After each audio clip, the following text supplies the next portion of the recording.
Bonsoir à tous et j'espère que vous allez vraiment tous très bien. Je suis en compagnie de Thibaut. Comment ça va, Thibaut? Comment ça va ce 1er décembre, le début du mois de décembre? Exactement, le début du 1er décembre avec bien sûr ce match contre Bayonne aujourd'hui à 16h50 Ernest Vallon où ça a été un match totalement fou entre ces deux équipes où on a vu du côté de Yannick Bou cette équipe de Bayonne qui a pris 2 cartons rouges qui à la fin du match s'est rendu à 13 contre 15. Et on sait que ça a eu un match assez fou où le score s'est fini de 45 à 10. On a un peu profité de ces cartons rouges pour mettre les environ bayonnais un peu plus dans le dur. Donc qu'est-ce que tu en penses de ce match? Oui, donc, comme tu le disais Martin, voilà, 45 à 10 pour nos Toulousains, 6 essais à 1. Je te laisse faire la liste. Bien sûr, donc nous avons un essai voilà, de Thomas de Mathieu Lebel, pardon. Nous avons l'essai de Gillian Galland, de Clément Castès, l'essai de pénalité à toute fin de match. Et enfin, nous avons Gillian Galland et voilà, Tafili aussi également. Voilà, avec Mathis Lebel, une belle course sur cet essai. Et j'oublie Sofiane Guitoun, excusez-moi. Le premier essai du stade. Oui, qu'on n'oublie jamais Sofiane. On n'oublie jamais Sofiane. Donc voilà, on s'en est bien, on a été facilité bien évidemment par les 2 cartons rouges bayonnais. Le deuxième carton rouge pour moi est indiscutable puisque c'est une cravate dans les règles. Voilà, le rouge sur Tao Fifinois, il y est. Mais par contre, le premier c'est plus jaune orangé. C'est discutable. C'est discutable le premier. N'hésitez pas. S'il y a des supporters de Bayonne, dites-moi dans les commentaires le premier. Mais moi, comme je l'ai dit, ça mérite un jaune, ça mérite un avertissement. Certes, il y va vraiment dans le rug, il va vraiment dans l'intention, mais bon, pour moi, c'est plutôt un avertissement que plutôt le second où là c'était vraiment osé. Le jaune juste pour le risque que ça peut causer à Pierre Pagès, qui est resté quand même quelques minutes au sol.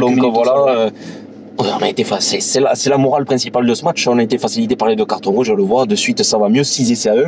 Le festival offensif était là. Ça a été facilité. Donc je voudrais aussi pour les Bayonnais, bravo. Voilà, exactement, j'allais en parler de cette combativité, ce respect envers l'adversaire, surtout voilà une énorme combativité qui n'ont rien lâché, même à 13 contre 15 ils n'ont rien lâché, ils ont essayé de faire leur boulot défensif, ils ont essayé de contre-attaquer quelques fois, mais au niveau du boulot offensif il n'y a rien à dire, ils ont su garder leur ligne offensive assez compacte, assez alignée, donc franchement je voulais respecter par rapport à ça, parce que comme je vous dis, cette équipe de Bayonne elle ne lâche jamais rien, peu importe le nombre qui sont sur le terrain. Donc pour ça, voilà, je voulais dire, comme tu as dit, un respect pour ça. Oui, les Bayonnais, on leur souhaite bon courage pour la suite de la saison. On les retrouvera à Jean Daugé. Facile pour le premier partie de saison, mais on sait que maintenant, avec le retour des internationaux pour la plupart des équipes du top 14, eh bien, ça devient plus compliqué. Ils ont descendu déjà du top 6, c'est un peu dommage, mais en espérant qu'ils se maintiennent au top 14, ils le méritent. Pour moi, c'est une équipe qui mérite et qui a bossé dur pour revenir en top 14. Qui a bossé dur pour revenir en top 14 avec un Yannick Bru qui est revenu à la maison, avec un coaching assez parfait pour être champion de Pro D2, tout simplement. Oui, voilà. Pour être champion de Pro D2, il y a eu du boulot, derrière. Et là, on sait que c'est un niveau en plus à arriver en top 14.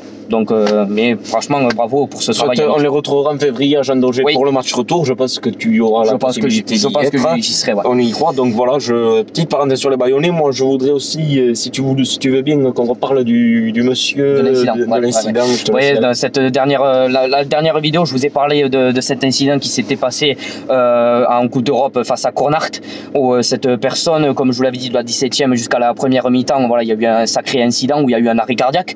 Et voilà, quelques heures après, nous avons appris la triste nouvelle, condoléances à toute sa famille, que cette personne est morte sur le coup. Donc on ne sait pas le type de ce qui s'est passé, comment il a pu mourir, mais il est morte sur le coup. Et on sait que c'est une personne qui s'appelle Jacques, je crois. Jacques, on ne se souvient plus du nom, on ne va pas dire de bêtises, mais on sait qu'il s'appelle Jacques. Et nous avons fait une minute d'applaudissement, c'est normal. Et voilà, je veux faire condoléances à toute la famille, condoléances parce malheureusement il est mort au stade.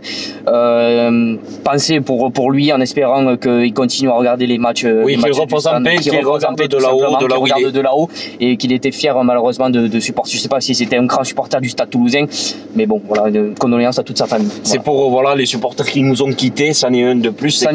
Que nos Toulousains se battent toujours, encore et toujours sur le terrain. Ça m'a énormément ému. Voilà, si je peux t'interrompre, ça m'a énormément ému. Oui, voilà, comme on finira sur ce sujet, qu'il repose en paix, dans les cieux, et qu'il nous regarde de là-haut. Voilà, exactement. Bon, après pour poursuivre sur ce match qui s'est passé aujourd'hui la 10e journée face à Bayonne, on va dire une première mi-temps assez maîtrisée, où on a mis de suite l'intensité qu'il fallait, où on a marqué avec Sofiane Guitoum comme le premier essai, où on menait 10 à 0, et ensuite on a déroulé un peu plus parce qu'on a réussi à se trouver au niveau offensivement, on a eu eu des cartes assez fortes offensivement, que ce soit Pitaki, que ce soit Yohan Ugé.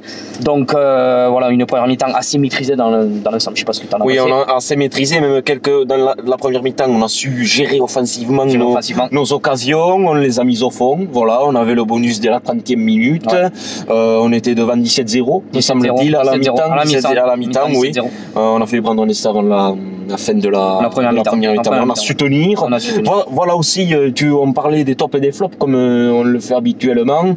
La défense a été énormissime. Et surtout Pitaki. Une personne, comme je dis, Pitaki, qui pour moi a été une pièce maîtresse de cette défense toulousaine aujourd'hui, qui pour moi a été l'homme du match, a été énormissime, a été pour moi la moitié des pourcentages du plaquage des stades toulousains. On a mis 90% des réussites du plaquage, et pour moi c'est Pitaki et plus que la moitié des plaquages réussis par le Stade Toulousain, parce qu'il a une force sur les appuis, une réactivité pour les plaquages qui nous fait gagner quelques mètres, qui arrive à remonter cette équipe du Stade Toulousain, qui arrive à faire reculer tout simplement l'attaque adverse. Et pour moi ça a été une pièce maîtresse énormissime et très importante aujourd'hui.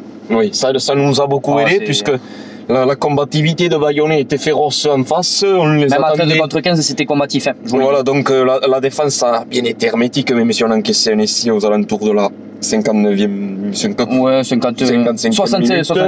61e. Voilà, bon, mais écoute, nous allons pas cracher sur la soupe. Nous avons le bonus. Voilà, c'était tout ce qu'on voulait. C'était tout ce qu'on voulait. 4e, Montpellier qui est devant nous. Si tu nous regardes, on est juste derrière vous.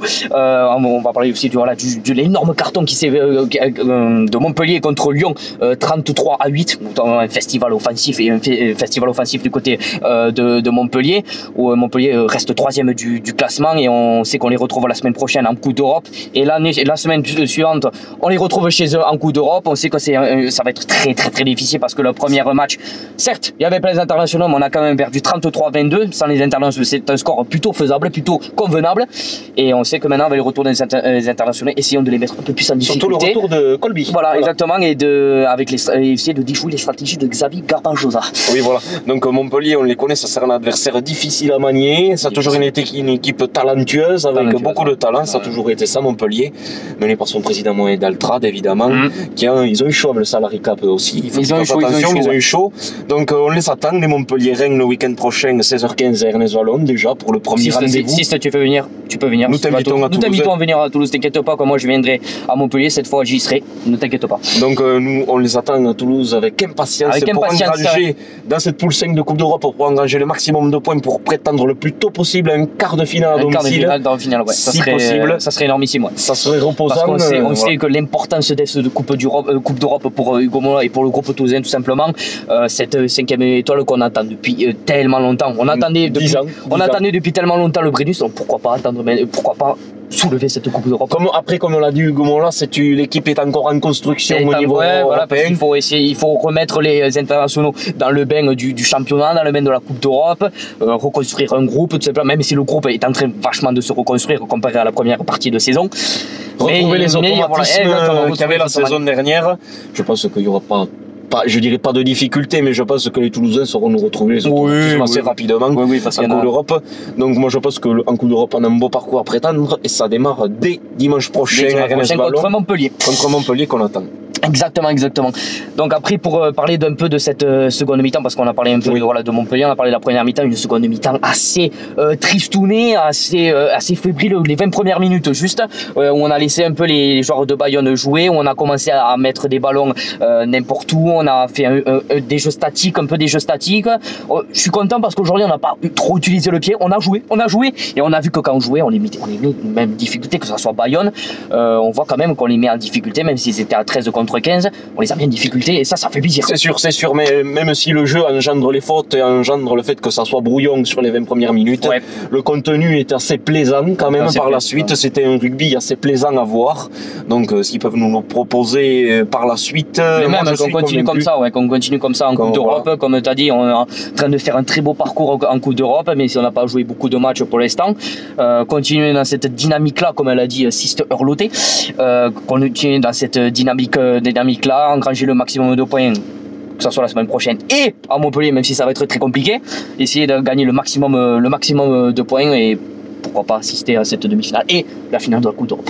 Pourquoi pas se donner rendez-vous à Marseille fin mai. Ouais. On est encore loin, la saison est encore longue, je l'ai déjà dit dans les vidéos précédentes. Faisons match après match, évidemment.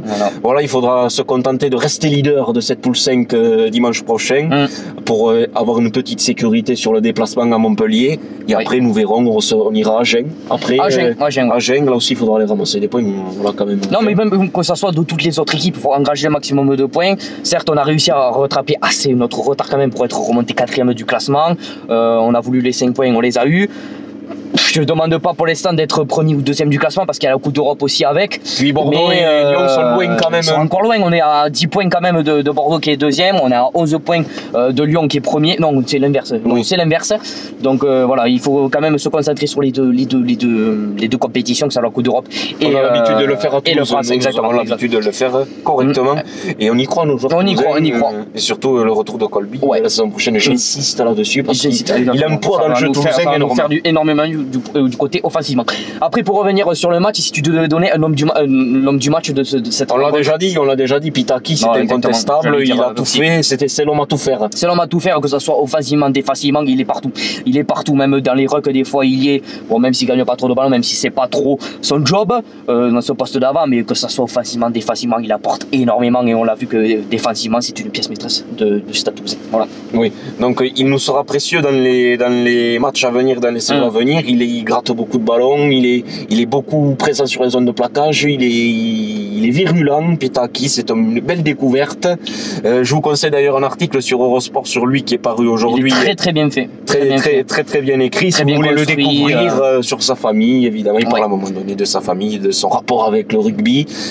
Donc allez découvrir cet article si vous voulez en savoir plus sur l'homme du match aujourd'hui. En plus, ça tombe bien. Exactement. Bon, mais merci d'avoir suivi ce débrief. Si tu as quelque chose à dire. Et petite phrase pour finir, évidemment. Je voudrais aussi remercier, petite dernière parenthèse, la personne que nous avons croisée dans les travées d'Ernest Vallon aujourd'hui. Qui m'a croisé en premier.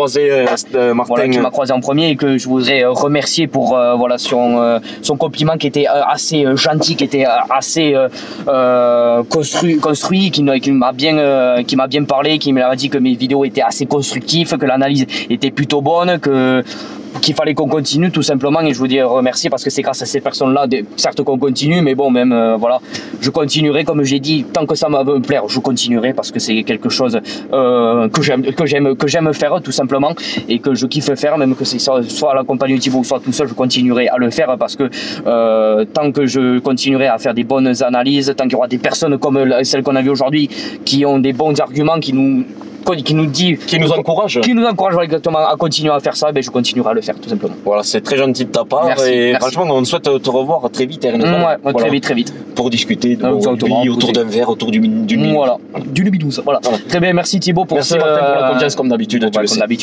Donc comme il vous l'a dit, on se retrouve dimanche à 16h15 comme pour la 3e journée de Coupe d'Europe contre Montpellier. L'adversaire assez compliqué assez rude de cette poule. Et voilà, je vous retrouve dimanche prochain. Allez, ciao.